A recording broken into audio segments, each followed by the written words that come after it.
No se diga más por Top Latina. Que vamos a dar inicio a nuestras conversaciones del día y para ello vamos a darle la bienvenida a nuestro primer invitado del día de hoy, miembro de la Dirección Central de la Fuerza del Pueblo y miembro de la comisión organizadora de su congreso, Franklin Almeida Rancier, el ingeniero Francisco González. Bienvenido, ingeniero. Bienvenido.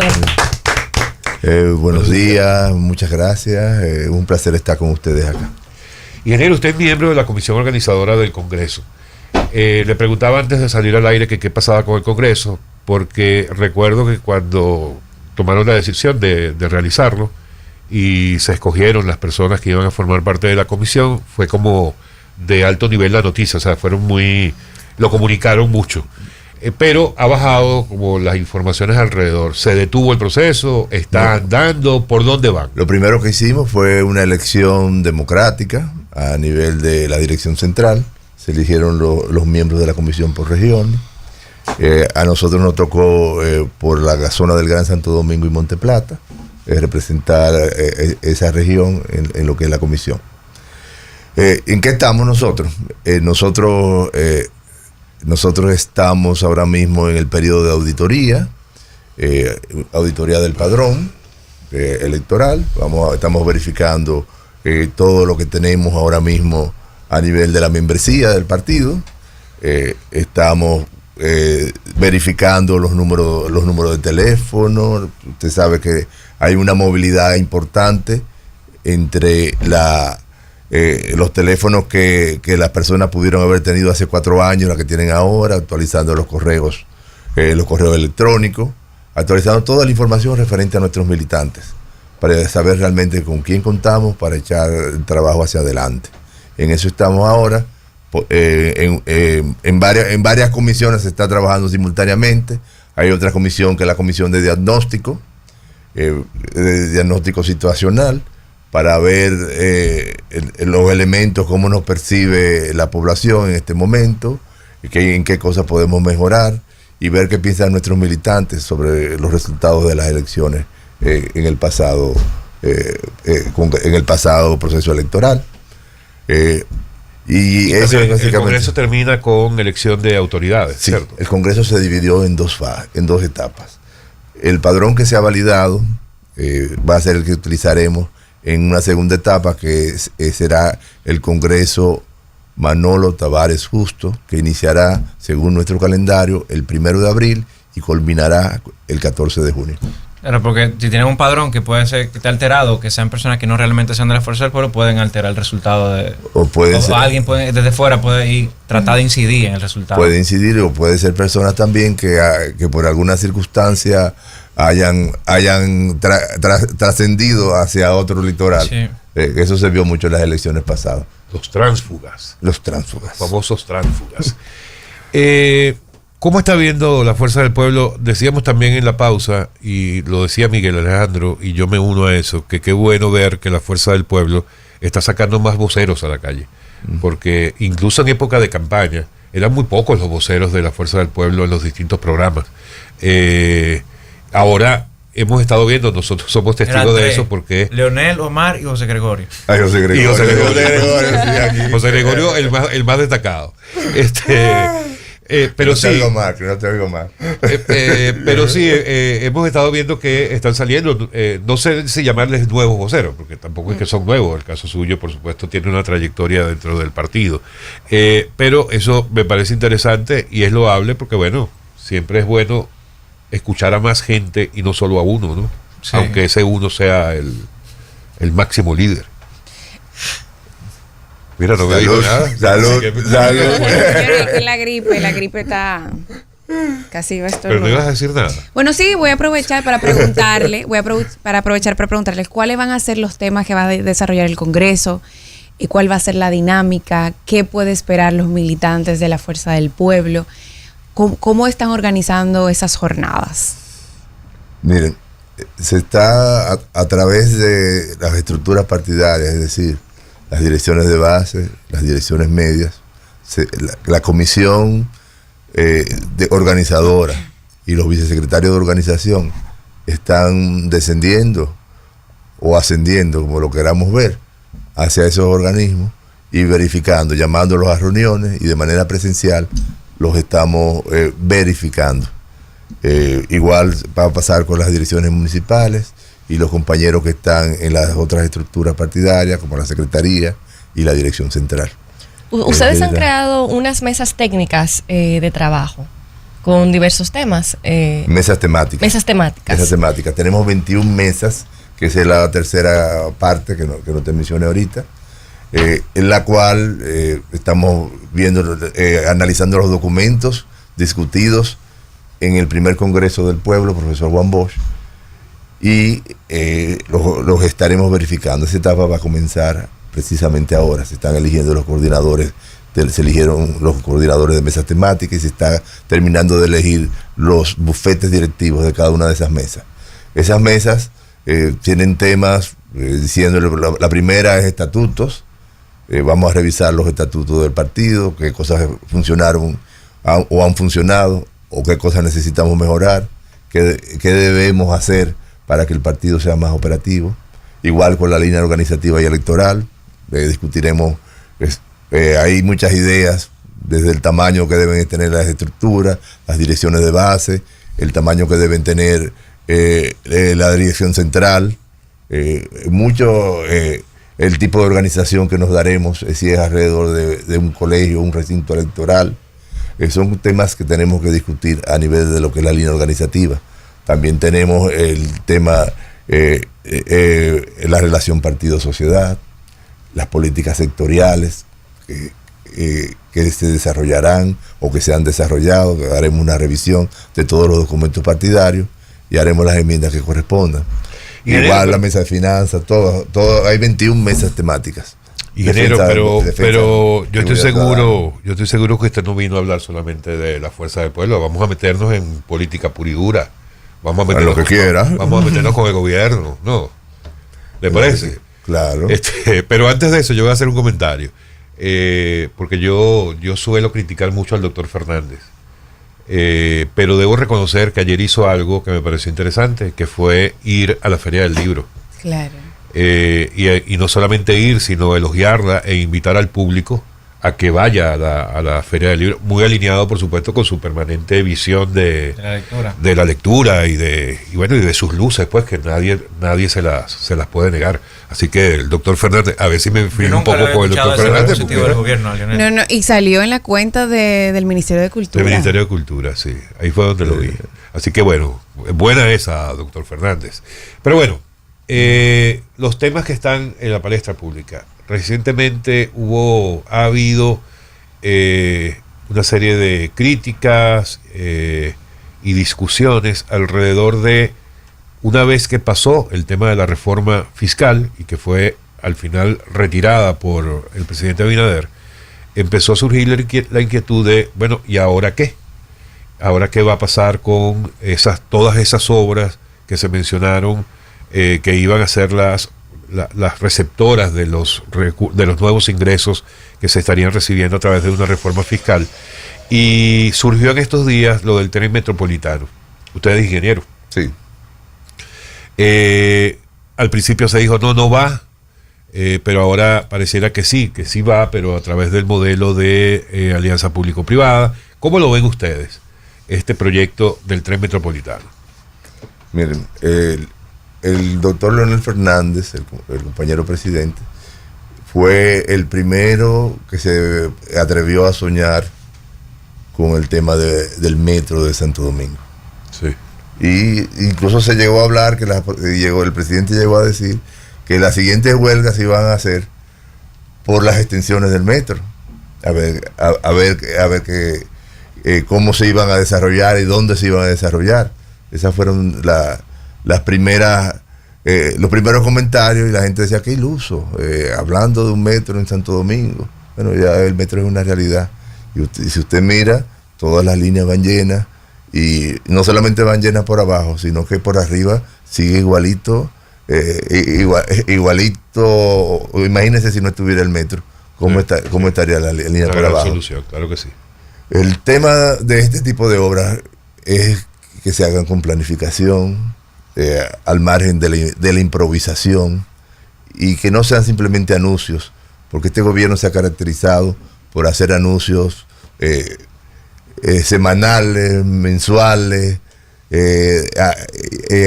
dar incluso a Picasso, obras que se le caen a mitad de camino. Por ejemplo, ahora en la prensa, no ha salido en la prensa, pero en Elías Piña, en este fin de semana, con una crecida de un río, se fue prácticamente una pila de un puente que estaba en construcción. Pudo haber habido un error de diseño.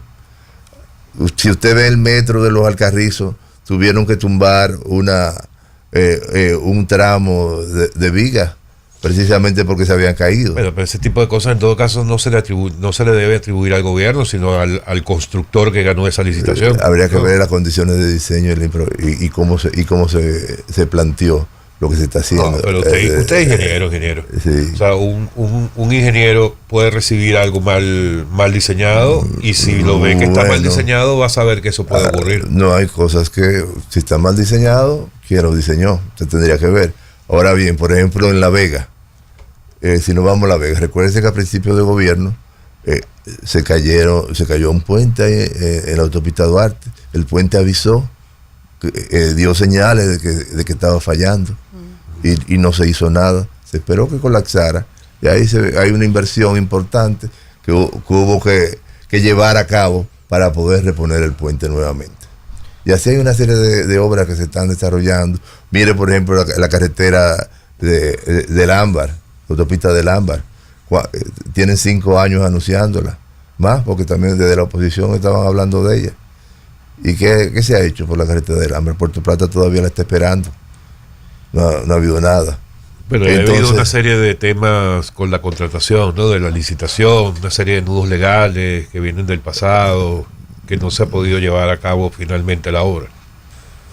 Bueno, se tendría que ver ahí, pero yo pienso que si usted anuncia algo, usted tiene que estar preparado para echar hacia adelante ese proyecto. A mí con el tema metropolitano lo que más me preocuparía es el costo final. El costo de la obra. De la obra, pero también cómo eso requeriría en el pasaje y si sería factible o no, que es una cosa que se tiene que tomar en cuenta, porque mientras una obra pública tú puedes controlar o gestionar el tema del precio, pero si es una alianza público-privada, el privado, para poder tener retorno de su inversión, va a tener que va a presionar con el precio del pasaje. Claro, pero allí tendría que entrar el gobierno a través de un subsidio o algo así, porque habría que ver cuál es el planteamiento realmente, porque se ha hablado de muchas cosas.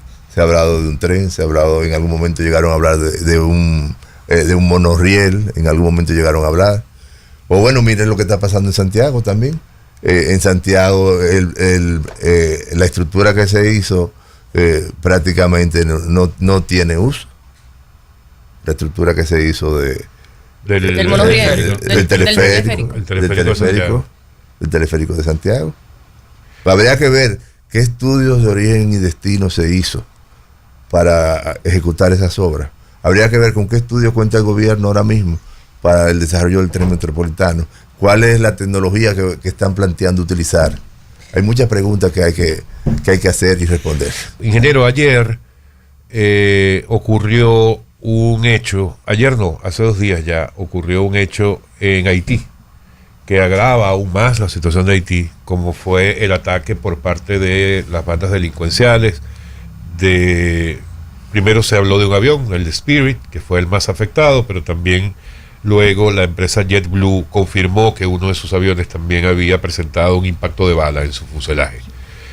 Ha habido muchas reacciones, evidentemente reprochando el hecho y haciendo el llamado una vez más a la comunidad internacional sobre la importancia de este tema.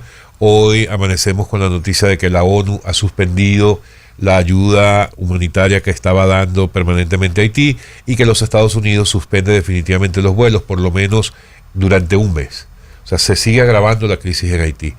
Se decía que esto viene aunado a un anuncio de cambio de primer ministro, destituyen a Jerry Conil, y se dice, o por lo menos un periódico dominicano, específicamente el Diario Libre, le atribuye la salida del primer ministro a una supuesta reunión privada o secreta de Conil con el presidente Abinader y el canciller Álvarez. Ayer la Fuerza del Pueblo fijaba una posición pública con respecto a eso, ya haciendo un llamado al gobierno de que deje de politizar la situación en Haití y de que deje de hacer eso y que debe explicar esas reuniones secretas. ¿Por qué la Fuerza del Pueblo insiste en ponerse del lado de los haitianos en lugar del lado de los dominicanos con esta severa crisis que se vive hoy día con Haití? Bueno, Alex, eso es un juicio de valor tuyo, más bien. Sí, es mi opinión, absolutamente. Puede ser tu opinión, pero no, al contrario. Fuerza del Pueblo y el presidente Fernández siempre ha estado del lado dominicano en su accionar. Lo único que el presidente Fernández es un diplomático, que hoy día no lo es. Hoy día no lo es. Hoy día es un expresidente de la República, 3 veces. 3 veces. Que debería apegarse, independientemente de que sea hoy oposición, apegarse a la posición dominicana. O sea, y cualquier discusión que vaya en contra de los intereses dominicanos debería hacerlo en el Palacio Nacional junto al presidente Abinader o a través de una llamada, no públicamente, que muestre una posición contraria a los intereses de dominicanos. Los intereses dominicanos, por ejemplo, cuando se cerró la frontera, ¿qué hubo que hacer al final?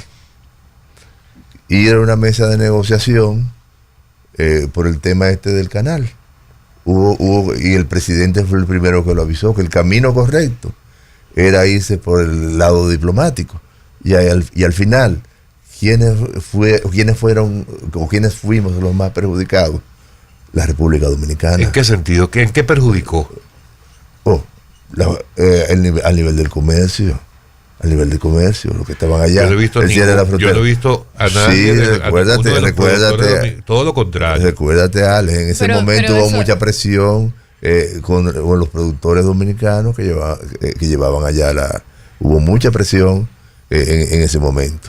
Claro, pero es que y al final cualquiera presionaría. El gobierno tuvo que asumir, sentarse en una mesa, y al final no sabemos, el tema ya salió de los medios. No sabemos en qué terminó esto. Es que no ha habido ninguna afección a los dominicanos, porque si no se hubiera prendido esa zona con los productores quejándose. Hubo quejas, hubo muchas quejas en esa época. Porque les preocupaba lo que iba a ocurrir, pasó pero que al final no ocurrió. Hace años. Pero bueno, vamos a dejar ese capítulo de la historia a un lado, vamos al de ahora. ¿Por qué exigirle al gobierno dominicano que explique supuestas reuniones secretas? Si la hubo, debe tener responsabilidad en eso y explicarlo. ¿Por qué? ¿Le hizo algún daño a República Dominicana? Si hubo una reunión secreta y hubo algún acuerdo, del primer ministro haitiano. Y hubo algún acuerdo referente a eso con el primer ministro haitiano saliente. Sí, el gobierno tiene el deber y la misión, debe explicar a qué acuerdo fue que llegó con el primer ministro haitiano. Recuérdese que aquí se manejan informaciones de inteligencia.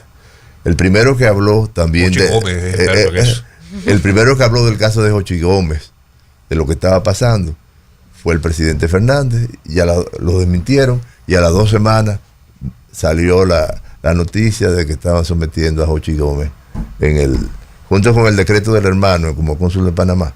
Salió la noticia de que estaban haciendo el caso de inteligencia con los semáforos y con el tema de Jochi Gómez. Bueno, no me queda claro por qué insisten en asumir posiciones que no necesariamente, por lo menos no se perciben como a favor del país. Pero como usted decía, es mi opinión. Es tu opinión, Alex, pero como quiera, vuelvo y te digo. O sea, ¿cuál es el problema de dar una explicación? Supongo que no habrá ninguno. Pero ¿por qué en un momento en el que el país entero, bueno, no el país entero, menos la Fuerza del Pueblo, asume el apoyar, como todos los que vivimos en este territorio debemos apoyar al país frente a Haití, ser esa voz disidente? O sea, esa voz disidente. Pero ¿en qué porque es que hay temas. ¿Por qué tú entiendes que nosotros no se está apoyando al país con esa posición? Bueno, porque son los únicos que han salido a criticar una supuesta reunión que además no existió, que es un rumor que publica un periódico del país. Bueno, tú pensabas que lo de los semáforos tampoco, me parece que lo de los semáforos no era así. Lo del inteligencia, el gobierno tuvo que reconocerlo después. Que no era como lo de los semáforos. De que había un sistema de inteligencia montado alrededor de los semáforos. Ah, sí, lo sigo creyendo. O sea, esos semáforos, lo que yo dije en su momento es que a través de los semáforos no se puede hacer espionaje. El gobierno lo llegó a decir. Bueno, pero el gobierno es el gobierno y yo soy yo. O sea, yo pienso que a través de los semáforos no se puede hacer espionaje.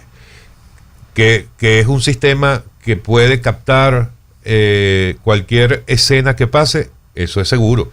Pero qué valioso es que una ciudad pueda tener tantas cámaras en los semáforos como sea posible, para que cada vez que, no solamente como prevención, sino que una vez que ocurre un hecho delictivo, tú vas a las cámaras y puedes detectar quién lo hizo. En manos del sector privado. En manos de quien sea. Porque si el sector privado está en una alianza con el gobierno, bueno, el gobierno tiene algún tipo de control allí. Ahora, si el gobierno permite que ese privado haga uso inadecuado de eso, ahí hay un problema. Eso estuvo pasando. Y entiendo que eso es por eso están en la justicia. Bueno, exacto. Por el Y uso. qué bueno que estén en la justicia. Y le voy a preguntar, ¿es bueno o malo que le hayan dado prisión domiciliaria a Jochi Gómez, Hugo Veras y a Padovani, en este caso Camaleón? Mire, ese es un tema que está en la justicia. Se hicieron las debidas denuncias de parte de Fuerza del Pueblo. Y creo que ya al nivel que está, la justicia es que debe decidir al respecto. Que ya debe tener más elementos que lo que nosotros tenemos. Pero en cuanto a la variación de la medida de coerción, que los hayan sacado de Najayos y los hayan mandado a su residencia, porque eso también ha traído una serie de cuestionamientos el día de ayer, unos a favor, otros en contra. Dicen que es Ministerio Público Independiente, que a estos, porque son del PRM, sí los soltaron en un mes, y a los casos de corrupción del PLD, bueno, Jean Alain todavía está con prisión domiciliaria, por ejemplo, ¿no? Está con prisión domiciliaria, ¿no? Es un tema está a nivel de la justicia. Yo sí creo, en lo personal, que las prisiones preventivas, y más si hay arraigo, no deben ser, ya es una posición personal, Sí. no deben constituirse en prisiones definitivas. Debería ser una excepción. Claro. Debería ser una excepción. Lo que pasa es que, claro, como en el pasado no ocurrió, y sí, se prestan a que, claro. Sí, pero también pueden ser lecciones para los mismos jueces y el Ministerio Público, o sea, que de verdad se empiece a aplicar la ley como debe de ser, que sea excepcional, como ya usted bien ha Pero fíjese mencionado. que en este caso, por ejemplo, y otra vez con mi opinión, todo lo que yo digo lo asumo yo, ¿no? Bajo responsabilidad. Yo le hubiera dado la prisión domiciliaria a Hugo Veras, más no así a Jochi Gómez. Claro.